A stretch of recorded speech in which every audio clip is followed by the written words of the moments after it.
This post is based on week 3 of an Ignatian prayer adventure. While he was still far off, his father saw him and was filled with compassion. He ran and put his arms around him and kissed him. Luke chapter 15 verse 20. I imagine the father squinting towards the horizon, daring to whisper, "Could it be my child has returned?" Although his son is still far away, the father cannot help but break into a run. I imagine an unruly, wild kind of running.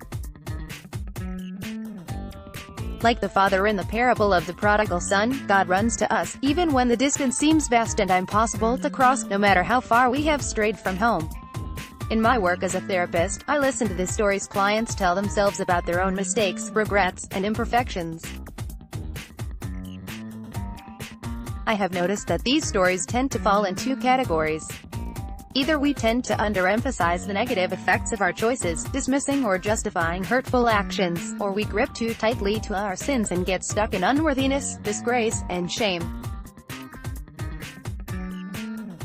Like us, the prodigal son makes both of these mistakes. There is both more sin and more grace than we realize. Still, God runs to us.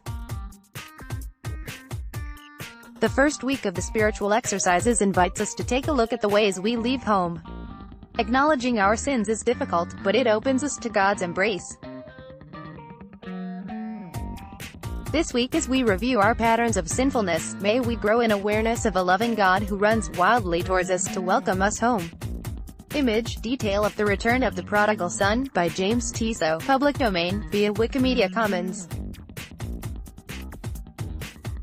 Previous article. Arts. After graduating from Boston College, she joined the Jesuit Volunteer Corps Northwest and served in Seattle at a community mental health agency. Inspired by her experience as a JV, she moved to St. Louis to pursue a master's in social work and studied the integration of spirituality and psychology.